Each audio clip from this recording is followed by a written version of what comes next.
저희가 앞서 대통령실 출입기자 연결해서 대통령실 우리 전정인 기자가 뭐라고 했냐면 여권 일각에서 하야보다는 탄핵이 낫다는 이야기가 나오고 윤 대통령 역시 탄핵안이 가결될 경우 헌법재판소에서 법리 다툼을 벌이겠다는 생각이 강한 것으로 알려졌다라고 전해드렸어요. 이게요, 정치적인 의미를 한번 볼게요. 하야가 있고 탄핵이 있습니다. 근데 현재까지 대통령실 주변에서 나오는 얘기는 윤 대통령은 하야보다는 탄핵 쪽에 무게를 두고 있는 것 같아요. 이게 어떤 정치적 의미가 있는 겁니까? 그러니까 이제 대통령이 직접 이걸 선택했는지는 알 수가 없어요. 예. 그러니까 대통령실 관계자가 얘기하는 거기 때문에 하야를 한다는 의미는 대통령이 스스로의 잘못을 인정하고 내가 대통령으로서 자질이 부족하다, 내가 잘못을 했다라는 걸 인정을 하기 때문에 직에서 스스로 물러나는 걸 의미하고요. 예. 탄핵이라는 것은 대통령이 법적인 판단을 받아야 되겠죠. 이제 일단 현재 가서 탄핵이 예. 소추가 돼서 국회에서 통과가 된다면 그러면 법적인 다툼을 한번 해보겠다. 헌재 판결을 한번 받아보겠다라는 생각 같아요. 그러니까 이 김용현 전 국방장관도 언급했지만 내란 국가 위기 사태였다, 비상 사태였기 때문에 계엄을 선포했다라고 얘기하지 않습니까? 예. 만큼 대통령도 그런 생각을 가지고 있었고 민주당 때문에 국정이 마비가 됐고 나라가 혼란스럽다라는 판단을 했다는 거 아닙니까? 그렇기 때문에 이거를 어떻게 정치적으로 판단을 하는지를 헌재에서 법적 정치적인 판단을 받겠다라는 의미 같아요. 그리고 지금 여당 내부에서 특히 차기 대선 주자로 거론되는 분들의 여러 가지 논의들도 좀 다양하게 나오고 있는데 하야는 안 된다라고 하는 분들이 계시고 예. 탄핵은 안 된다라고 하는 이제 셈법들이 있는 것 같은데요. 뭐 지금 이 상황에서 이거 셈법이라고 말하는 것조차도 참 적절하지 않은 말이긴 하지만요. 예. 탄핵으로 갈 경우에는 조금 더 시간을 여권으로서는 좀 걸리는 경향이 있죠. 180일 이내에 결정이 돼야 되고 그 이후에 2달 이내에 대선이 치러지기 때문에 예. 어쨌든 내년 초봄까지는 대선을 위한 준비 기간은 있을 수 있는 거고요. 하야가 되면 바로 대선 준비에 들어가기 때문에 훨씬 더 빠른 내년 초에 대선이 이룰 수도 있겠죠. 그래서 이런 차원이 다른 것인데 사실 여당 입장에서는 하야를 통해서 대통령의 뭐랄까요? 너무 극적인 반전 없이 부드럽게 일이 처리되는 것이 여당 입장에서는 바람직한 방향이긴 합니다. 대선이라는 변수를 주지 않는다고 하면. 그런데 왜냐하면 대통령이 반성하는 모습을 보일 수 있으니까요. 그렇죠. 그런데 지금 국민의힘의 몇몇 여권 대선 주자들을 중심으로는 아무래도 시간이 더 버는 것이 중요하다. 그래서 질서 있는 퇴진이라는 이야기를 하는 것 같은데요. 그거 뭐 다 떠나서 지금 상황은 국민들의 명령은 하루라도 우리는 불안하다, 위험하다 그걸 느끼시는 것 같고 그 명령에 따라서 이번 뭐 오늘이었다가 내일로 민주당이 다시 탄핵소추 발의안을 미룬다고 하는데 글쎄요 이번 토요일 날 어떻게 결정될지 국민의힘이 국민의 뜻을 잘 따라서 결정하는 방향이 되지 않을까 그렇게 된다면 민원님께 하나만 더 여쭤볼게요. 네. 한동훈 대표가 조기 퇴진론 얘기하면서 2, 3월 퇴진 이렇게 했단 말이에요. 그러면 대통령실의 분위기가 저런 기류라고 하면은 한동훈 대표가 얘기한 조기 퇴진론 로드맵은 어떻게 되는 거예요? 그걸 안 받아들이는 것 같아요. 안 받아들이는 분위기인 것 같아요. 그러니까 한동훈 대표의 생각이다. 대통령의 입장은 다르다라고 해서 대통령은 대통령의 시간 타임라인에 따라서 결정을 할 것 같습니다. 지금 한동훈 대표가 굉장히 많이 혼란스러운 상황 같아요. 약간의 뭐랄까요, 지도력도 잘 안 통하고 있고요. 그리고 의원들이 지금 한 명 한 명 오늘도 기자회견하는 현역 국회의원이 있는데 그분들도 사실은 뭐 지도부와 상의하고 의사결정을 하는 것이라기보다는 본인의 정치적인 결단을 통해서 발표를 하고 있는 것 같습니다. 그래서 국민의힘 내부가 많이 혼란스러운데 혼란스러울수록 한 가지만 보고 원칙만 생각하면서 가는 게 가장 바람직한 것 같아요. 지금 국민의힘이 대선 스케줄을 어떻게든지 조율해서 국민의힘에게 유리한 스케줄로 가겠다고 한들 그 방향대로 갈 수 있을까? 저는 굉장히 의구심이 듭니다. 여기서 안지서 변호사님, 또 이제 언론 보도를 통해서 나오는 얘기를 보면 변호인단을 꾸린다. 그런데 그 면면이나 경력들을 보면은 그 헌재 심판을 혹시 대비하는 거 아니냐 이런 추측을 낳게 하고 있단 말이에요. 실질적으로 헌재를 가게 된다면 법리 다툼이 그렇게 치열하게 벌어질까요? 글쎄요, 저는 사실은 뭐 고도의 통치행위다라고 하는 어떤 이슈 자체는 그러니까 윤상현 의원의 말을 듣기 전까지는 법률가인 저조차도 사실은 전혀 생각하지 못했던 이슈거든요. 예. 근데 그런 식으로 뭐 이것저것 찾아내서 수면 위로 떠올려서 끌어낸다고 한다면 뭐 쟁점을 복잡하게 만들 수는 있겠죠. 다만 사실은 그렇게 아무리 좀 쟁점을 뭐 부각화시키고 이른바 뭐 모색적 변론행위를 한다 하더라도 결과가 바뀔 것 같지는 않습니다. 다만 예. 이제 하나 걱정하고 있는 것은 현재 지금 결혼 상태이기 때문에 6명 중에 1명이라도 좀 다른 의견이 만약에 나온다라고 한다면 또 이제 결과를 또 장담할 수가 없는 상황이라 예. 그 부분에 있어서는 아무래도 국민들이 계속해서 불안이 이어질 것 같아요. 그래서 저도 한 말씀 드리자면은 사실은 저도 뭐 국민 한 사람으로서 어떤 일단은 지금 불은 엎질러진 상황이고 지금 계속해서 지금 나라가 오죽하면 북한도 지금 저희 나라 걱정하고 우리나라 걱정하고 있습니다. 이런 사태가 더 지금 이어지는 것은 사실 너무나 망신적이고 불안한 상황이기 때문에 예. 조속한 해결 그것은 바로 아마 하야가 답일 것 같습니다. 저는 그렇게 예. 생각을 하고. 사실 김유정 의원께서 방금 전에 탄핵이 답이라고 말씀을 하셔가지고 예, 왜냐하면 예. 하야를 하겠다고 하면 그거는 질서 있는 퇴진이라고 얘기하는 국민의힘 의원들의 뭐 일리 있는 말이 될 수도 있어요. 그런데 예. 지금 전혀 하야할 생각이 없지 않습니까? 당장이라도 그만두라는 국민의 요구를 수용할 생각이 전혀 없는 거 아니겠어요? 그런데 어제 하루 종일 의총해가지고 만든 게 뭐 전국 안정 TF인지 만들어가지고 내놓은 입장이 2, 3월 하야, 4, 5월 대선 이런 얘기를 내놔요. 그런데 물러납니까? 그때 가서 나 못 나가, 못 물러나라고 버티면 어떻게 할 거예요? 그래서 나온 또 황당한 이야기가 물러나겠다라는 각서를 받겠다. 예. 문서로 만들겠다. 이런 얘기 아닙니까? 한동훈 대표가 그런 얘기를 했다고 알려져 있는데 미몽에서 깨어나기 바랍니다. 예, 지금 물러날 들어- 사람이 예. 이런 얘기 하겠습니까? 지금 들어온 속보를 한번 좀 점검을 해보겠습니다. 비상계엄 공조수사본부가 출범을 한다는 겁니다. 경찰, 공수처, 국방부.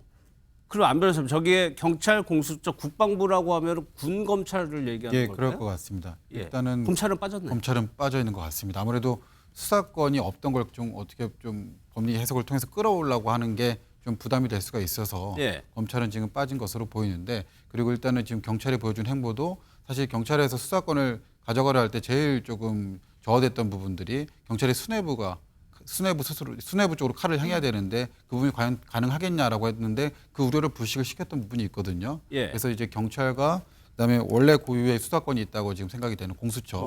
그리고 어쨌든 군사 문제가 많이 개입이 되어 있기 때문에 예.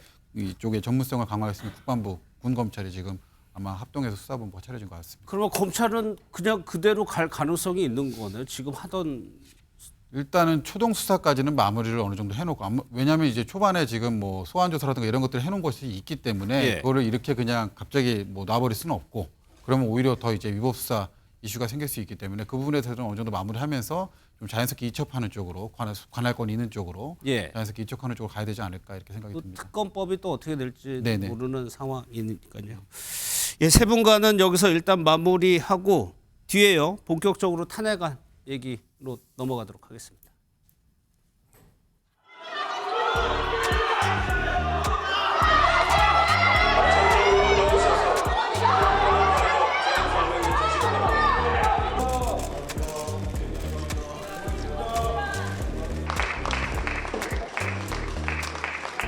저는 적극 표결에 참가해서 적극 찬성할 생각이고 적극적인 표결 찬성을 독려할 계획입니다.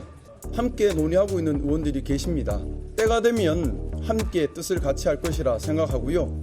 지난 표결 때에도 소신 있는 의원님들께서 다수가 이번 비상계엄은 잘못되었다. 따라서 탄핵해야 한다는 의견을 개인적으로 말씀 주시고 함께 공감한 의원들이 많이 있습니다. 숫자를 여기서 단언해서 말씀드릴 수는 없지만은 탄핵 통과에 충분한 숫자라고 생각하고 있습니다. 예, 두 분 나오셨습니다. 강성필 더불어민주당 국민소통위 부위원장, 김철현 경일대 특임교수 나오셨습니다. 어서 오십시오. 예. 민주당이요 특검법 윤석열 대통령에 대한 두 번째 탄핵 소추안이죠. 탄핵 소추안을 14일 오후 토요일입니다. 오후에 표결을 하겠다고 밝혔습니다. 그 내용부터 좀 보도록 하겠습니다. 11일 오늘 윤 탄핵 소추안 재발의하고요. 그리고 12일에 보고하고 14일 토요일 5시 표결로 정해졌습니다. 표결 시간, 본회의 시간은 이제 5시입니다. 지난주하고 동일하죠. 토요일 오후 5시에 표결 처리를 하겠다고 하는 겁니다. 그런데 지금 정치권, 특히 국민의힘의 분위기가 한 주 전하고는 조금씩 달라지고 있는 것 같아요. 앞서 저희가 영상으로도 봤지만, 그래서 일단은 공개적으로 찬성을 하겠다, 뭐 조건을 달긴 했지만 찬성을 하겠다는 의원들이 그때보다는 많아지는 거거든요. 그렇습니다. 일단 1차 이 표결에 참여 불참하는 바람에 예. 상당히 후폭풍이 컸었거든요. 그래서 아마 우리 국민의힘 의원들도 보면 상당히 심리적 압박을 많이 받고 있었습니다. 심리적 압박이요. 왜냐하면 계속 전화기가 워낙 많은 전화가 몰려오니까 전화기도 꺼두고 그리고 지역구 행사도 전혀 나설 수 없는 상황이었거든요. 예. 거기다 지금 크게 상황 변화가 생긴 게 어쨌든 그 12월 7일 표결하는 날 대통령이 대국민 담화를 통해서 당과 정부의 모든 것을 일임하겠다고 해서 예. 그때 보면 1차 우리 탄핵안에 대해서 반대한 이유는 당이 일임했기 때문에 그럼 탄핵 반대를 하고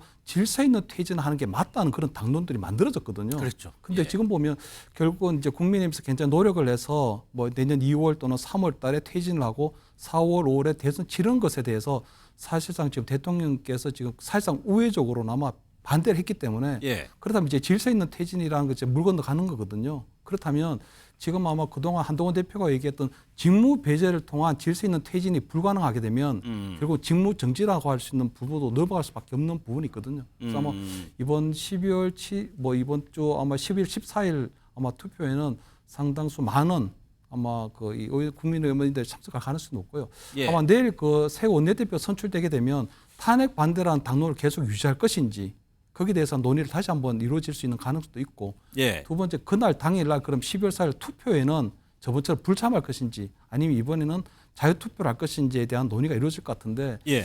2016년 박근혜 탄핵 때 보면요. 그때 그 원내대표 정진석 지금 현재 대통령 비서실장이었고 그때 법제사법위원장이 권성동 의원이었거든요. 그렇죠. 근데 그분들 그때 자유투표를 그때 주장을 했었습니다. 그렇기 때문에 아마 이번 두 번째 우리 탄핵 표결에서는 아마 국민의힘 의원들도 아마 전체적으로 불참이 아니라 아마 자유투표를 할 수 있는 가능성이 좁지 않을까 이렇게 보입니다. 그러니까 저번 1차 탄핵안에서는 당론으로 부결 원칙 정하고 아예 본회의장에 참석도 안 하고 두 가지였는데 네. 두 가지 다 바뀔 수 있다고 보시는 것 같은데 어떠세요? 네, 맞습니다. 지난번에 이제 투표 자체를 안 했기 때문에 얼마나 많은 비난이 쏟아졌습니까? 예. 헌법기관으로서 어쨌든 간에 본인들의 탄핵에 대한 반대가 정당하고 명분이 있다면 당연히 들어가서 의원들을 믿고 투표를 시켰어야 되는데 그 자체가 명분이 서지 않고 불안했기 때문에 막았던 거 아니겠습니까?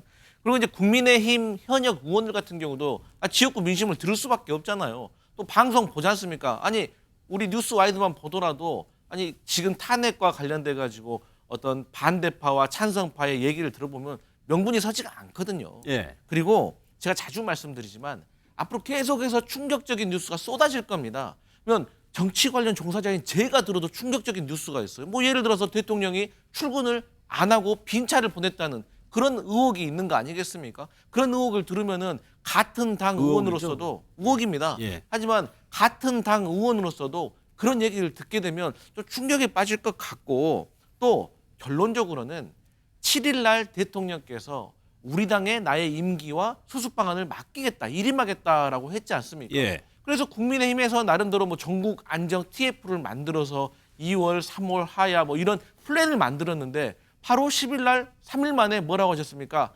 조기 퇴진보단 차라리 탄핵이 좋다라는 전언. 그러니까 이것도 아직 대통령께 확인은 되지 않았지만 이러한 내용을 들어버리면은 민주당의 주장이 맞는 겁니다. 민주당이 질서 있는 탄핵, 조기 퇴진 얘기했을 때 왜 구체적인 시기를 명시하지 않느냐. 대통령이 그때 가서 안 한다고 하면 어쩔 것이냐. 이렇게 주장을 했는데 결국에는 민주당의 주장이 맞는 이런 현실이 되고 있기 때문에 예. 더 이상 국민의힘 현역들도 버텨내기가 어려울 겁니다. 예. 하실 얘기 네, 따로 맞습니다. 있다고 예.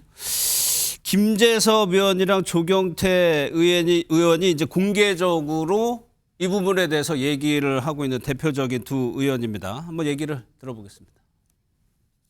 대통령에게도 정리할 시간이 필요하다고 생각했습니다. 그러나 대통령은 하야를 거부하고 있습니다. 질서도 없고 퇴진도 없습니다. 이제 가장 질서 있는 퇴진은 탄핵입니다. 저는 윤석열 대통령을 탄핵하고자 합니다. 나아가 국민의힘이 당론으로 탄핵에 찬성해 줄 것을 촉구합니다.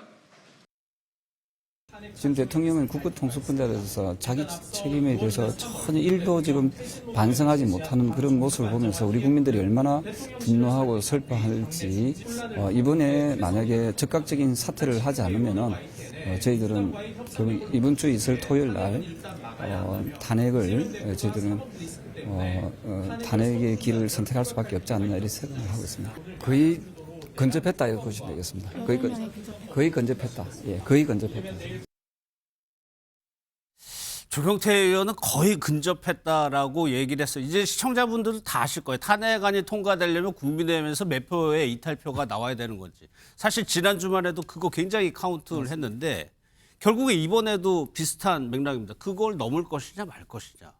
어떻게 해서? 그렇기 때문에 그 이제 보면 한동훈 대표가 얘기했던 그 질서 있는 퇴진의 가장 치명적인 거라며 결국 퇴진 로드맵을 아무리 만들더라도 예. 대통령이 동의하지 않는다면 그렇죠. 그건 무의미해지는 거거든요. 그렇기 때문에 원래부터 질서 있는 퇴진 로드맵을 만들었는데 대통령이 동의하지 않게 되거나 그때 가서 약속을 깨버리면 다시 탄핵이라는 절차로 돌아올 수밖에 없는 거 있거든요. 예. 거기다 두 번째는 어쨌든 대통령의 고유 권한인 헌법적 고유 권한인 국군 통수권이 그대로 있고 그리고 어떤 여러 가지 상설 특검이나 이런 것들에 대해서도 거부권을 여전히 가지고 있는 부분이거든요. 예. 그런 것들은 총리에게 뭐 위임을 할 수 있는 게 아니기 때문에 그렇기 때문에 아마 질서 있는 퇴진에 대해서도 나름대로 결함이 있었는데 결국은 대통령이 결국은 이 퇴진에 대해서 거부하고 탄핵 절차를 원한다면 이 모든 이제 이 한동훈 표 그 구상은 무너지는 거거든요. 예. 그렇게 되면 아마 결국은 한동훈 대표가 원래대로 했던 것처럼 직무정지 수순으로 발굴하게 되지 않을까. 그러면 아마 이번 주 주말 되면 아마 그래야 될 것 같은데 원래 매직 넘버는 8이거든요. 예. 8인데 지금 현재는 지난 1차 때 안철수, 김혜지 의원, 두 번째 지금 공개적으로 김재섭 의원, 그다음 조경태 의원 4명이 나왔기 때문에 지금 마지막 이제 4표 정도가 남았는데 지난 그 비상계엄이 선포됐을 때 계엄 해제에 참석했던 의원들이 18분입니다. 예. 그다음 어제 이제 내란죄 이제 상설 특검을 만드는데 한 24분 정도가 참여를 했고 예. 거기에 대해서 공통적으로 있는 분들이 한 10분 정도가 또 있거든요. 그렇기 때문에 아마 내일 아마 새 원내대표 선출되고 아마 의원총회를 거쳐서 아마 12월 14일 날 아마 자유투표 형식의 투표 형식 가져간다면 예. 제가 볼 때 상당히 많은 이탈표가 나오지 않을까. 그래서 2016년도 박근혜 전 대통령 탄핵 때도 보면 그때 국민의힘에 의해 한 절반 정도 62표 정도 그때 이탈을 했었거든요. 그렇기 때문에 아마 뭐 12월 14일 날 또 보면 결국은 나름대로 자유투표가 된다면 상당히 많은 이탈표가 좀 더 나올 수 있지 않을까 저는 이렇게 전망합니다. 그래서 통과될 가능성이 높다고 이번 보시죠. 뭐 2차 아마 탄핵안은 아마 제가 볼 때 가결 가능성이 상당히 높지 않을까 예. 그렇게 보입니다. 그러면 여기서 한번 짚어볼 문제가 그러면 한동훈 대표의 정치적인 입지, 당내에서의 입지는 어떻게 되느냐거든요. 그래서 지금 현재는 한동훈 대표 어떤 당 대표로 어떤 대표로서 입지는 지금 따진 문제는 안 되는데 예. 처음에 한동훈 대표가 보면 탄핵해야 된다는 입장 굉장히 강하게 했었거든요. 근데 어쨌든 대통령이 대국민 뭐 담화를 통해서 그랬죠. 당과 정부 일임한다고 하니까 질서 있는 퇴진 한번 시도는 했는데 결국은 그것이 무산되는 것뿐이고요. 저는 지금 한동훈 대표 체제가 존속하냐 안 하냐 이런 것들은 의미가 없다고 보는 게 가장 중요하게 봐야 되는 건 예. 만약에 윤석열 대통령이 탄핵이 된다면 함께했던 집권 여당인 국민의힘도 정치적 책임을 면할 수는 없는 거거든요. 예. 국민의힘의 책임이 면할 수가 없는 겁니다. 이거는 그냥 윤석열 대통령이 단독으로 그냥 비상계엄을 선포하고 위헌적인 걸 선포하고 불법적인 행위를 했다. 그래서 윤석열 대통령만의 오롯이 책임으로 갈 수는 없고 예, 어쨌든 집권 여당인 국민의힘이 정치적 책임을 면할 수 없기 때문에 예. 그 책임을 하는 길은 결국 한동훈 대표가 질서 있는 사퇴를 하는 거거든요. 저는 윤석열 대통령이 얘기했던 질서 있는 퇴진만큼이나 한동훈 대표도 윤석열 대통령이 탄핵당한다면 질서 있는 사퇴를 해야 되는 게 맞는 겁니다. 그렇기 때문에 한동훈 대표 체제는 결국 이번에 만약에 대통령이 탄핵된다면 일단은 전체적으로 새로운 비대위로 하면서 일단 한동훈 체제가 아마 그때 사퇴할 수밖에 없지 않나. 거기에 대해서 저는 한동훈 대표가 그동안 이번 탄핵 과정에서 약간 우왕좌왕 갈짓자 행보를 보였는데 예. 아마 이번 뭐 대통령 탄핵과 관련한 본인의 어떤 정치 행보에 대해서는 조금 그동안 해왔던 것처럼 좀 쾌도 남마식의 그런 행보를 보이는 게 맞지 않나 이렇게는 보입니다. 예. 어젯밤 의총에서 한동훈 대표가 이런 얘기를 했다더라 하면서 언론 기사들이 조금 나온 이후로 그 전으로 지금까지도 한동훈 대표가 이 질서 있는 퇴진과 관련한 입장 표명은 아직까지 없단 말이에요. 그러니까 한동훈 대표의 앞으로의 이제 입지가 두 가지로 나눠집니다. 쉽게 말해서 국민적인 입지와 당내 입지입니다. 예. 그러면 이제 국민적인 입지를 살펴보면 최초의 계엄령이 발령이 되고 계엄 해제에 한동훈 대표가 적극적으로 야당과 도와서 해제를 이루어냈습니다. 사실 여당에 18표 없었어도 과반을 이뤄냈겠지만 여야가 함께 이뤄냈다는 데 큰 의미가 있는 거거든요. 예. 그리고 나서 한동훈 대표가 다음에 대통령에게 요구했던 것이 탈당이었습니다. 예. 탈당과 같이 요구했던 그 세 가지가 사실 비상계엄이라는 너무 큰 사건에 비해서 약했습니다. 하지만 그럼에도 불구하고 또 다른 무엇이 나오겠지. 일단 하루 정도 생각을 하려나 보다라고 했는데 그 다음에 한동훈 대표까지 체포하려고 했다라는 기사가 쏟아지면서 예. 한동훈 대표가 직무 정지를 내세웠습니다. 예. 거기까지만 하더라도 야당도 한동훈 대표의 새로운 발견을 했다고 볼 수가 있는 것이고 국민들도 한동훈이 위기에서 뭔가 결단력을 보여주는구나라고 좀 박수를 쳤을 겁니다. 그런데 갑자기 대통령과의 담화 후에 대통령을 만나고 오고 나더니 갑자기 한덕수 국무총리와 같이 국정을 운영하겠다는 식으로 얘기를 하면서 그렇죠. 갑자기 국민들과 야당은 뭐지? 이거 대통령 놀이 하겠다는 것인가라고 의심의 눈빛을 보낼 수밖에 없는 상황. 그야말로 좀 갈짓자 같은 상황입니다. 하지만 예. 아직도 한동훈 대표는 지금도 국민적인 어떤 환호를 받을 수 있는 기회가 살아있다. 여기는 그래요? 탄핵에 선명하게 선을 그어줘야 된다. 하지만 당내 입지는 또 다른 문제입니다. 이건 현실의 문제지 않습니까? 한동훈 대표 지도부는 선출직 4명의 최고위원이 사퇴를 해버리면 붕괴되어 있습니다. 그리고 만약에 내일 있을 국민의힘 원내대표 선거에서 권성동 의원이 만약에 당선된다면 예. 한동훈 대표의 위치는 당내에서는 상당히 어려워질 겁니다. 하지만 당내에서는 어려워지고 혹시라도 뭐 김옥균 프로젝트처럼 만약에 당에서 쫓겨난다. 그러면 오히려 그것은 한동훈 대표의 정치적인 미래를 길게 봤을 때는 오히려 훈장이 될 수도 있다. 그래서 그래요? 한동훈 대표가 평소에 본인이 주장하던 본인의 슬로건 같이 말했던 국민의 눈높이, 동료 시민을 위해서 지금은 한동훈계 뭐 한 20여 명 있지 않습니까? 이분들과 함께 탄핵에 찬성을 하고 더 이상 뭐 구체적이고 법적 근거도 없는 조기 퇴진 이런 얘기를 예. 해서는 안 된다 이렇게 봅니다. 탄핵에 찬성하려는 취지로 그런 말씀을 하시는 거, 이 부분에 대해서 어떻게 생각하세요? 저는 한동훈 대표가 뭐 이 당내 입지나 이런 것보다요. 저는 보면 탄핵이 되면 예. 어쨌든 간에 한동훈 대표가 사퇴할 수밖에 없는데 탄핵과 함께 동시에 고려돼야 되는 정치적 고려 부분이 뭐냐면 조기 대선이 이제 가시화가 되는 겁니다. 왜냐하면은 탄핵이 되고 나면 어쨌든 2달 내지 3달 뒤에 탄핵 심판이 내려질 것이고 예. 만약 그것이 국민의 여론에 부합하게 되는 부분이라면 특히 그중에 또 보면 그 과정에서 내란죄에 대한 수사가 계속적으로 속도를 낼 가능성이 높기 때문에 예.